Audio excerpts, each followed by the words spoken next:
بہت شکریہ تنزیلہ ڈاکٹر صاحب، بہت شکریہ. یہاں پہ ایسے چہرے نظر آ رہے ہیں جن کو پڑھانا چاہیے، وہ یہاں پہ پڑھنے کے لیے تو میں ذاتی طور پہ تنزیلہ نے یا ڈاکٹر صاحب نے جو باتیں تھیں ان کی بڑی مشہور ہوں. میں ذاتی طور پہ اپنے آپ کو طالب علم سمجھتا ہوں اور میں ہوں. آپ جو چیزیں جو نئے لوگ ہیں وہ جس انداز سے جس ماحول میں آپ آئے ہیں وہ ماحول ہمارے پاس نہیں تھا. اس ایج میں جو لیول آف ایکسیس آپ لوگوں کے پاس ہے یا لیول آف امپیکٹ آپ لوگوں کے پاس ہے وہ میں اپریل 1999 میں جرنلزم میں آیا، 6 ماہ بعد ہو گیا 12 اکتوبر والا، وہ بھی دیکھا. تو اس وقت یہ چیزیں نہیں تھیں. اور پھر ہم نے دیکھا کہ کس طرح کنورژن آئی کہ پرنٹ میڈیا سے الیکٹرانک میڈیا آیا. اور مجھے بھی الیکٹرانک میڈیا میں آتے آتے کوئی 2008-9 میں الیکٹرانک میڈیا میں آیا، تھوڑا بہت تعلق رہا. لیکن کچھ بنیادی چیزیں جو میں نے سیکھی ہیں دھکے کھا کے، تو میں چاہ رہا ہوں کیونکہ ہمارا 2-3 منٹ ہیں اس میں ایکسٹرا مجھے انٹرویو کر رہے کو اتنا آئیڈیا نہیں. تو میں چاہوں گا کہ جو باتیں میں نے سیکھی ہیں میں آپ سے شیئر کروں. کچھ چیزیں آپ کے پاس ہیں، آپ مجھ سے شیئر کریں. تو یہ جو سیکھنے کا عمل ہے یہ لینے دینے سے چلتا رہا ہے. میرا جو سیکھنے کا عمل ہے وہ یہ ہے کہ میں نے فیلڈ رپورٹنگ بہت زیادہ کی ہے. میں گراؤنڈ پہ رہا ہوں، وارز کو کور کیا ہے. ابھی افغانستان میں جو وار تھی میں ادھر تھا، جب پیس ایگریمنٹ ہو رہا تھا ادھر تھا. لوکل یہاں پہ کانفلکٹ وار اینڈ ٹیرر کا ہوا اس کو کور کرتا رہا. یہاں پہ چھوٹے جو کانفلکٹ تھے وہ جنوبی پنجاب سے جو لوگ تعلق رکھتے ہیں، چھوٹو گینگ اور اس طرح کے کراچی میں، ان چیزوں کو بھی کور کرتا رہا. کرائم رپورٹنگ کی، کورٹ رپورٹنگ کی، پولیٹیکل رپورٹنگ کی. تو کہیں نہ کہیں سے کچھ نہ کچھ ملا سیکھنے کے لیے. اور جو بھی بندہ آپ سے ملتا ہے آپ اس سے کچھ نہ کچھ سیکھتے ہیں. لازمی نہیں ہے کہ اس کی عمر آپ سے چھوٹی ہو، اس کا تجربہ آپ سے کم ہو تو آپ ہی سب کچھ بتانے کے لیے ہو. آپ کے پاس بہت ساری ایسی چیزیں ہوں گی جو مجھے نہیں پتا ہوں، اور شاید ایک آدھ چیز میرے پاس بھی ایسی ہو جو آپ کو نہ پتا ہو. تو یہ مل جل کے چلتا ہے. اگر آپ اس تکبر میں یا اس خیال میں رہیں کہ چونکہ آپ نے بڑی بال اب سفید کرنا شروع کر دی ہیں تو آپ کو زیادہ پتا ہے اور باقی لوگوں کو پتا نہیں، تو یہ بات ٹھیک نہیں. 2-3 باتیں کوئکلی. سب سے پہلی بات یہ ہے کہ آپ کو نا اس بات کا پتہ ہونا چاہیے کہ آپ آئے کہاں سے ہیں، یو یور سیلف. اور دوسرا اس بات کا پتہ ضرور ہونا چاہیے کہ آپ نے جانا کدھر ہے. یہ بھی بات کلیئرٹی ہونی چاہیے کہ آپ جرنلزم کرنے آئے، کیا جرنلزم ہی کرنا ہے یہ شروع میں ڈیسائیڈ آپ کر لیں. اور آپ نے جرنلزم کر کے کس لیول پہ جانا ہے. 2 اسٹیشن تو کلیئر ہو گئے کہ آئے کدھر سے ہیں، جانا کدھر ہے. اور تیسری بات یہ بھی آپ کو پتا ہونا چاہیے کہ آپ کھڑے کدھر ہیں، کہ آپ کی جو ڈائریکشن ہے کیا آپ کے گول کی طرف ڈائریکشن ہے یا نہیں ہے. اگر آپ کو ان 3 چیزوں کا بنیادی کا نہیں پتا تو پھر آپ دھکے کھاتے رہیں گے، مزہ نہیں آئے گا. آپ دائروں میں دھکے کھاتے رہیں گے. پاکستان میں جو جرنلزم کرنا بڑا مشکل اس کانٹیکسٹ میں ہے کہ پاکستان کانفلکٹ زون ہے. ہمارے ایک طرف افغانستان ہے، دوسری طرف ہمارے ایران ہے جس کا ایک کانفلکٹ پوری ایک چل رہا ہے، پوری ہسٹری ہے دونوں ملکوں کی. پھر تیسری طرف ہمارے انڈیا ہے جس کے ساتھ ہماری 4 جنگیں ہو چکی ہیں، یہ بھی ایک کانفلکٹ کی سچویشن. چوتھی طرف ہماری ہے چائنا جو کہ انٹرنیشنل جو وار ہو رہی ہے، ان اناؤنسڈ وار ہو رہی ہے کہ Chinese civilization is fighting with the Americans and Americans are fighting with the Chinese growing economic جو مسئلہ ہے اس سے لڑ رہے ہیں. تو اس کانٹیکسٹ میں پاکستان میں جرنلزم کر رہا ہے کہ پاکستان کے اندر بھی بڑے ڈائنامکس ہیں کہ ایک طرف آپ کی مذہبی انتہا پسندی بڑے عروج کے اوپر ہے، ایک طرف آپ کی ملک میں جمہوریت کمزور ہے، جمہوریت مضبوط نہیں ہے، ملک میں بار بار فوجی بغاوتیں ہوتی ہیں. پھر اس سب کے ساتھ ساتھ یہاں پہ ملیٹنٹ گروپس بھی یہاں پر آپ کو موجود ملیں گے. آپ دیکھیں گے پوری دنیا کی جو سب سے خطرناک ترین ملیٹنٹ آرگنائزیشنز ہیں، القاعدہ وہ یہاں پہ رہی ہے، آئی ایس جو ہے وہ یہاں پہ رہی ہے، TTP طالبان وہ یہاں پر رہے ہیں، اور ان کے بہت سارے آف شوٹس. یہ میں بڑی بڑی آرگنائزیشنز کے نام لے رہا ہوں، چھوٹی موٹی نہیں. تو اس پورے ماحول میں آپ نے پاکستان میں جرنلزم کرنا ہے. آپ بہت سارے لوگ کر رہے ہیں، میں بھی کر رہا ہوں. اس میں پریورٹی کیا ہے؟ اگین ایک کہ آپ کی لائف سب سے priority number 1. No news is worth your life. کہ آپ یہ سوچیں کہ میں بہت بڑی خبر کرنے جا رہا ہوں تو اس میں مر بھی گیا تو کوئی نہیں, آپ مر جائیں گے.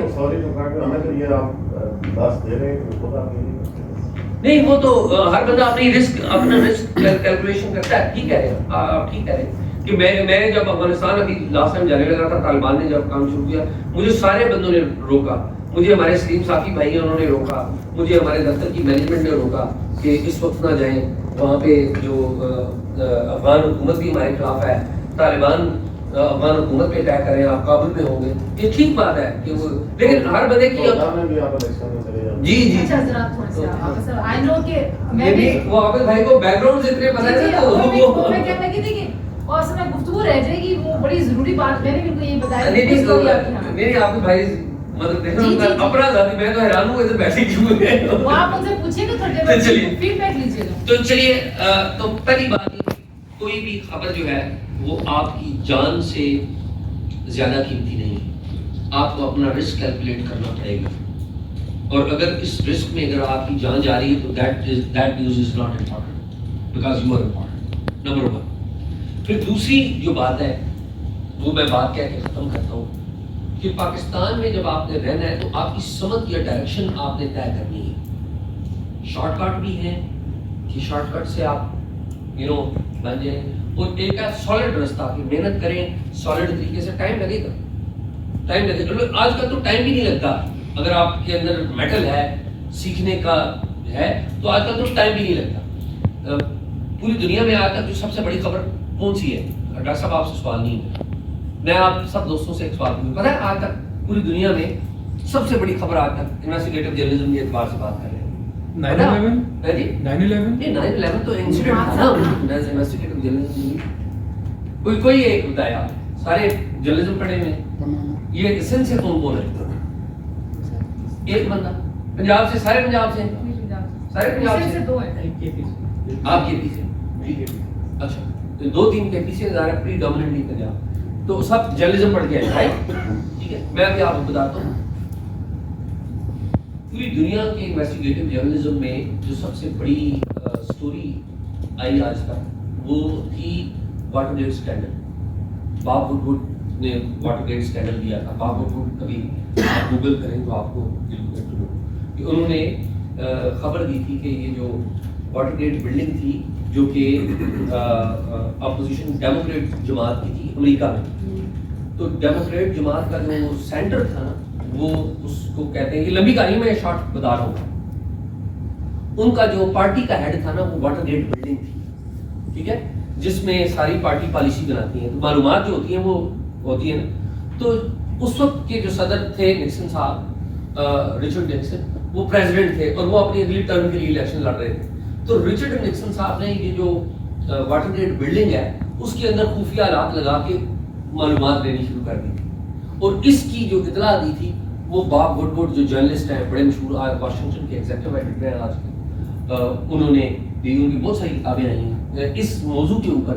یہ جو ہے بہت ساری خبریں آئیں, CNN کی بریکنگ نیوز بنی کہ اس کا سورس کون سا تھا, ان کا سورس تک کے لیے بھی کہ اس کو خبر کس نے دی. تو اس کے اوپر ایک کتاب بھی ان کی بڑی زبردست ہے, دا سیکرٹ مین, بڑی اچھی کتاب ہے اگر آپ کو ٹائم ملے. تو کمنگ بیک, باب وڈ نے جب وہ خبر دی, دنیا کی آج تک کی دنیا کی ہسٹری کے میں جس کی خبر کے اوپر سب سے زیادہ تحقیق کی گئی, خبر کہاں سے آئی, بات پتہ لگ گیا کہاں سے. تو وہ باب وڈ کی جرنلزم میں عمر پتہ کتنی تھی؟ صرف 2 سال. کتنی؟ 2 سال, صرف 2 سال. میرے خیال میں اس حال کے اندر جو آپ لوگ بیٹھے ہیں, آپ کی جرنلزم میں عمر باب وڈ کی جرنلزم میں عمر اس وقت کے حساب سے آج زیادہ ہوگی. تو یہ بات آپ چھوڑ دیجیے, آپ ایسی خبر کر سکتے ہیں ممکن ہے جس سے آپ ساری جو جرنلسٹک ڈائنامک ہے اس کو بدل سکتے ہیں. اتنا زبردست پروفیشن ہے جرنلزم, اتنا زبردست. ہم عام آدمی ہیں, عام لوگ ہیں, لیکن ہم کن لوگوں سے ملتے ہیں؟ خاص لوگوں سے, پاورفل لوگوں سے, حکمرانوں سے, پالیسی میکر سے, عام آدمی سے. اور بعض بات ہم لوگوں کا دماغ بھی خراب ہو جاتا ہے کہ پولیس والا اگر روکے گا تو کہتے ہیں تم نے جھڑنا نہیں, کہتے ہیں نا تو تمہاری جھڑ کیسے ہوئی کہ تم نے یہ کام نہیں کرنا، یہ کام نہیں کرنا، ہمبل رہنا ہے. سب سے پہلے آپ شہری ہیں، شہری کے فرائض کے طور پہ کام کرنا ہے. اور آخری بات میں کہہ رہا تھا وہ لمبی ہو گئی تو جس کے اوپر باپ ٹوٹ چلے گئے. پاکستان میں جو تمام مسائل کی جو جڑ ہے نا وہ یہ ہے کہ پاکستان میں پارلیمنٹ کو سپریم نہیں سمجھا گیا، آئین کو سپریم نہیں سمجھا گیا. آئین اور پارلیمنٹ. اب اگر آپ کہیں کہ کیا پارلیمنٹ ایک آئیڈیل پارلیمنٹ ہے، اس میں جو سارے لوگ بیٹھے ہوئے فرشتے ہیں، آنسر از نو. کیا آپ اس حال میں سارے بیٹھے ہوئے لوگ فرشتے ہیں؟ آنسر از نو، کیونکہ میں نے اور آپ نے کو سلیکٹ کیا. ٹھیک ہے. کیا آئین پاکستان 1973 کا جو کانسٹیٹیوشن ہے وہ آئیڈیل کا آئین ہے؟ آنسر از نو، آئیڈیل نہیں. اس میں پرابلمس ہیں، but it needs support of the people, of the journalist کہ اس کو مزید بہتر بنایا جائے. پارلیمنٹ کو چیلنج عدلیہ کرے، فوج کرے، انڈیویجولز کریں، گروپ پریشر گروپس کریں، وہ درست نہیں ہے. آپ کی سمجھ درست ہونی چاہیے. پولیٹیکل پروسیس میں ڈیموکریٹک سائڈ کے اوپر آپ کھڑے ہونے چاہیے اور اس میں آپ محنت کریں اور کسی سے امپریس ہوئے بغیر آگے بڑھیں. تو میں آپ کو یہ بات لکھ کے دے سکتا ہوں کہ دنیا کی کوئی طاقت جو ہے نا آپ کو نیچے نہیں گرا سکتی. شرط صرف یہ ہے کہ پیسے نہیں لینے، فائدہ نہیں لینا، اور کسی طاقتور سے، کسی پیسے والے سے، کسی اعلیٰ عہدیدار سے اور کسی حسین شخص یا عورت سے امپریس نہیں ہونا. زر زمین زن، موٹی بات نا، زر زمین زن. جس دن آپ ان چیزوں میں سے کسی سے امپریس ہو جائیں گے، جس دن آپ گر جائیں گے، تو میری آپ بات یاد رکھ لیجیے گا، اس دن آپ جرنلزم میں بھی، جرنلزم میں آپ کو گرایا جا سکتا ہے. اور آپ اچھا جرنلزم اسی وقت کر سکتے ہیں کہ جب آپ کو کوئی پیسے کی آفر کرے اور آپ میں اس بات، یہ بات کہنے کی ہمت ہو کہ آپ یہ کام نہیں کریں گے. پہلی بات تو یہ کہ کسی کو اس بات کی ہمت نہیں ہونی چاہیے کہ وہ آپ کو پیسوں کی آفر کرے. جب آپ کو کوئی کسی عہدے کی پیشکش کرے، کسی فیور کی، کہ میں 4 بندے تمہارے نوکری لکھوا دیتا ہوں، یہ بھی ہوتا ہے. یار لاؤ میں اس کی ٹرانسفر کر دیتا ہوں، یہ بھی ہوتا ہے نا. ہمیں لوگ کہتے ہیں مجھے ٹرانسفر کروا دیتی. آپ نے تو ایک بس فون کرنا ہوتا ہے. کسی کی مدد کرنا کوئی بری بات نہیں ہے، لیکن اس مدد کے عوض آپ نے کمپرومائز کرنا، دیٹ از رانگ. اور جب کوئی آپ کو کہے کہ تمہیں میں اتنے پیسے دوں گا یا یہ کروں گا وہ کروں، اور جہاں کوئی کسی اعلیٰ عہدے پہ بیٹھا ہوا، وزیر اعظم، وزیر، سیکرٹری، کوئی اور سرکاری عہدیدار، کوئی آرمی کا کوئی افسر، کوئی انٹیلیجنس کا کوئی افسر آپ کو کوئی کام کہے جو کہ غلط ہے، آئین اور قانون کے مخالف ہے، آپ کے جرنلزم کی ایتھکس کے خلاف ہے، اور آپ کو کام کرنے پر راضی ہو جائیں، تو میری آپ بات یاد رکھ لیجیے گا، اس دن آپ نے اپنا جرنلزم اس بندے کے ہاتھ میں، اس بندے کے ہاتھ میں، اس دن آپ ختم ہو. اور یہ جو 3-4 بنیادی چیزیں ہیں کہ آپ نے ان چیزوں پہ کمپرومائز نہیں کرنا، یہ آپ کے ساتھ ہوں، آپ میری بات مان لیجیے.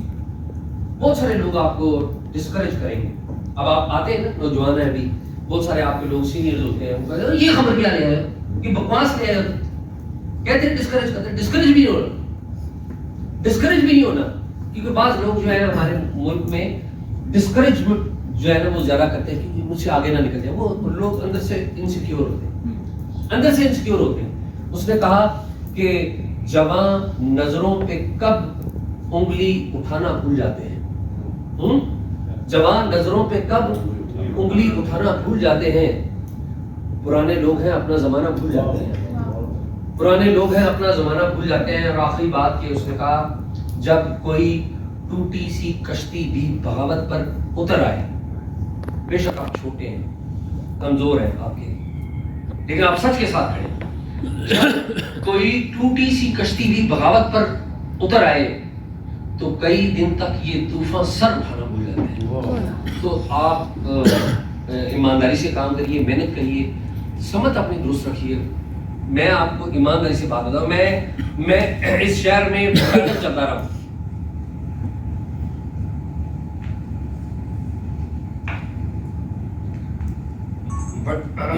بڑا مشکل وقت بھی گزارا، بہت تکلیف بھی کاٹی، بڑے ڈسکریجمنٹ کی جو انوائرمنٹ ہے وہ نہیں دیکھی ہے، لیکن ایک ضرور کوشش کی ہے کہ کچھ چوری نہ کرے، کسی کی جیب نہ کاٹے، نہ کسی کی جیب پہ نظر رکھے، ایمانداری سے آگے بڑھے. تو خدا کا بہت شکر ہے، آپ جیسے لوگ بہت محبت کرتے ہیں اور سیکھنے کا عمل ہے وہ جائیں. تو بہت شکریہ آپ کا. تو